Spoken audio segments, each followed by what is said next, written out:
howlgallada iyo qorshooyinka hay-adaha sirdoonka ayaa dhamadkii qarnigii 20aad iyo bilowgii kan 21aad waxay noqdeen kuwo ay aad u adag tahay helidooda in qofku uu noqdo jaajuus ama uu la howlgalo hay-ad ka shaqaysa arrimaha muqaabaraadka ayaa ka dhigan in qofkaasi uu bareerayo khatar halisteeda wadato taasi u suuragelin karta haddii qofkan uu ku fashilmo shaqadaasi in laga qariyo dayaxa iyo qoraxda. sheekadan waxaynu ku eegaynaa howlgalladii guulaystay ee uu qabtay amiirka cas cali xasan salaama.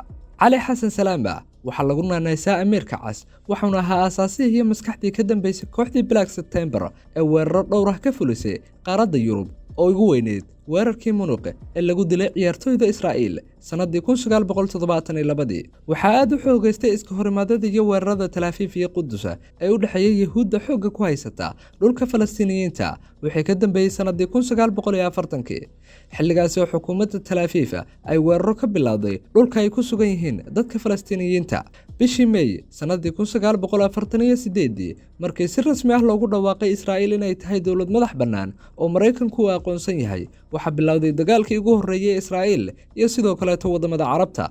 sanadihii 1950 ilaa 60 xiisadu waa ay sii socotay oo waxaa hubaysmay Falastiiniyiin fara badan kuwaasi oo galka seefta kala baxay kadib markii ay bateen xadgudubyada Yahuudda iyadoo sidoo kaleeto Falastiiniyiintu dagaalku ay ku wehlinayeen dalal dhowr ah oo Carabta ka tirsan. xilligaasi waxaa dadka Falastiiniyiinta ah oo wajahaya dandaansiga iyo dulmiga xukuumadda Yahuudda waxaa madaxweynihii xilligaasi Yaasir Carafaad ee Falastiiniyiinta iyo kooxdiisu ay aasaaseen xisbiga dhaqdhaqaaqa xoreynta qaranka Falastiiniyiinta markaasi oo dhidibada loo taagay sanadii 1967. cali xasan salaama waxa uu 1960 ilaa 70 bartankiisii ka soo baxay hoggaanka sare ee xisbiga Al-Fatih isagoo ka mid noqday raggii Carafaad uu ugu kalsoonida badnaa. waxaa kaleeto uu aasaasay kooxda hubaysan ee Black September kuwaasi oo dilay 11 ciyaartoy Israa'iiliyiin ah xilli lagu guda jiray ciyaarihii Olombikada ee ka dhacayay Munuq sanadii 1972. haddaba muxuu ahaa howlgalka Munuq ee kooxda Black September? howlgalka Munuq waxa uu ahaa howlgal ay kooxdu oo hurmuudka ka yahay cali xasan salaama lagu xil saaray in ay marqura indhaha u soo jeediyaan dulmiga Israa'iil ay ku hayso dadka Falastiiniyiinta ah, sii deynta maxaabiista Israa'iil ay ku hayso dawladda Falastiiniyiinta iyo dadkeeda, iyo sidoo kale sidii dulmiga iyo heerada gumaysiga looga dulqaadi lahaa dadka Falastiin. hase yeeshee howlgalkan ayaa marnaba dhigaynin in ay Falastiiniyiintu ay geystaan wax dil qorshaysan ah, balse taa beddelkeedu qorshuhu waxa uu ahaa sidii loo soo afduuban lahaa dhammaan ciyaartoyda dawladda Israa'iil ku matalaysay ciyaarihii Olombikada ee Munuq 72. nasiib darro qalinka ayaa mar qura dhanka kale u wacday. Black September ayaa tuulada Olombikada ku dishay 2 ciyaartooy oo ka tirsan kooxda Israa'iil. 9 kaleetana way afduubteen xilligaasi oo ay ku beegnayd sanadii 1972 waxayna dalbadeen in la sii daayo maxaabiis dhowr ah oo Falastiiniyiintu ay ka haysteen Israa'iil. waxayna qorsheeyeen inay Jarmalka isaga baxaan kooxdii Black September. hase yeeshee markii dambe waxay dalbadeen in la sii daayo maxaabiista Falastiiniyiinta ah ee xoogga ay ku haystaan Israa'iil. ra'iisul wasaaraha xilligaasi Israa'iil Golda Meir ayaa wax gorgortan ah bataatanba aan la furin kooxda Black September iyo sidoo kale dadka Falastiiniyiinta ah, waxayna taasi u dayshay dawladda Jarmalka oo ah halka falka uu ka dhacay dhulkeeda. waxay intaasi ka dambeeyay dawladda Jarmalka waxa ay dul dhigtay helicopter kooxda Black September oo doonaysay inay isaga baxsadaan dalka Jarmalka si qarsoodi ah. askarta Jarmalka ayaa ugu dambeyn ku guuleystay markii dambe in ay toogasho ku dilaan xubnaha kooxda marka laga reebo 3 xubnood kuwaasi oo iyaguna dilay 9 ciyaartooy ee Israa'iiliyiinta ee maxbuusnimada ay u haysteen xilli ay ku hubaysnaayeen hubka sida darandooriga u dhaca iyo bambaanooyin. 3 nin ee kooxda afduubka ka tirsanaa ayaa markii dambe waxa gacanta ku dhigay ciidamada Jarmalka kuwaasi oo xabsiga dhigay iyagoo markii dambe la sii daayay kadib markii Falastiiniyiinta ay afduubteen diyaaradda Lufthansa oo ay sharuud kaga dhigeen in ay sii daayaan maxaabiistaasi.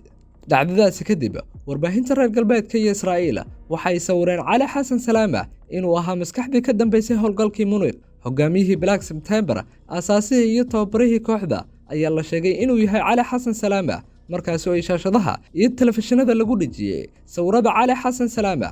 weerarka Munuq ayaa cali xasan salaama uu ku daray liiska ugu sarreeya ee shakhsiyaadka ay baadi doonayso hay'adda muqaabaraadka Israa'iil ee Mossad. waxayna bilaabeen howlgallo taxane ah oo ay kaga argudanayaan cali xasan salaama iyo madaxweynihii Falastiin Yaasir Carafaad. waxaana weeraradaasi ka mid ahaa weeraro dhowr ah oo lagu dilay rag ay xulafo ahaayeen kuwaasi oo ka dhacay Lubnaan iyo sidoo kale dalal ka tirsan qaaradda Yurub. muqaabaraadka Israa'iil ee Mossad ayaa wixii xilligaasi ka dambeeyay qorsheeyay qaarijinta ragga lafdhabarka u ah Falastiiniyiinta iyo taageerayaashooda, waxaana bartilmaameedka koobaad uu noqday dilka 13 qofood kuwaasi oo ku kala sugnaa qaaradda Yurub iyo wadamo ka tirsan bariga dhexe. 13 qof ayaa waxa ay ahaayeen kuwa uga dhow ee la shaqeeya Yaasir Carafaad iyo sidoo kale Cali Xasan Salaama. sidii u dhacay qorshihii diyaarinta dilka amiirka cas Cali Xasan Salaama waxa uu ahaa nin dad jecel oo soo jiidasho leh, kaasi oo ku heebaysanayo shakhsi waliba oo mar arka, waxayna midaasi ay dhaxal siisay in uu muddo ku nagaado saaxadda siyaasadda caalamka iyo sidoo kaleeto doonta sirdoonka. Salaama waxa uu guursaday Georgina Reeski wixii xilligaasi ka dambeeyay Cali waxa uu ka degay oo gebi ahaanba isaga nastay saaxaddii dagaalada iyo sirdoonka kadib guuldarooyin badan oo ay wajahday hay'adda sirdoonka muqaabaraadka Israa'iil ee Mossad oo ay ku fashilantay qaarijinta Cali Xasan Salaama. waxa gebi ahaanba muddo yar gudaheeda isku bedelay hogaankii sirdoonka iyo siyaasadda ee Yahuuda. waxaa xilka ka degtay ra'iisul wasaarihii xilligaasi ee Israa'iil Golda Meir. waxaa sidoo kale la bedelay dhammaan hogaankii sareete ee Mossad. wixii xilligaasi ka dambeeyay waxa qabobay xaaladda, waxaana hoos u dhacay doonista Mossad ee Cali Xasan Salaama. muddo yar kadib koox Falastiiniyiin ah ayaa afduub u geysatay gaari bas oo ay saarnaayeen dad shacab ah kuwaasi oo ku sugnaa Israa'iil, waxaana gaariga ay ula soo jihaysteen dhanka iyo caasimadda Yahuudda ee Tel Aviv. balse inta ay jidka ay ku soo jireen ayaa gebi ahaanba la fashiliyay qorshahoodii, waxaana ka hor inta aan kooxda afduubka geysatay la toogan ay dileen dhammaan dadkii saarnaa baska kuwa u gaarayay ilaa 34 qofood oo ah dad rayid ah. dhacdadaasi kadib waxaa mar kaleeto shaashadaha ka soo muuqday Cali Xasan Salaama. waxaa xilligan gebi ahaanba gabaabsi ku dhow nolosha Cali Xasan Salaama oo ku sugan magaalada Beirut ee dalka Lubnaan.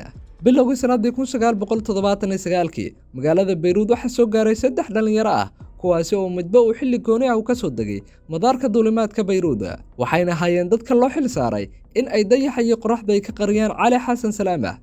waxaa raggani wehlinayay haweeney u qaabilsaneeday kareynta guryaha ay degayaan iyo sidoo kale gawaarida ay adeegsanayaan. sahmin dheer kadib 22 Janawari sanadii 1979 waxaa xilli subaxa uu ku sii jeeday shaqadiisii qarax xooggan lala haleelay gaari uu watay Cali Xasan Salaama iyo ilaaladiisa, waxaana la sheegay inuu Cali Xasan Salaama ka horgaridiisa uu gebi ahaanba uu iska indhatiray xeerka badbaadada nafta ee hay'adaha sirdoonka iyo jawaasiista, kaasi oo dhigaya in aadan adeegsan waddo hal mar ka badan in aad waqtiyo go'an aad shaqada iyo sidoo kale gurigaada aad tagto. waxaa gebi ahaanba sidaas lagu soo gabagabeeyay noloshii Cali Xasan Salaama.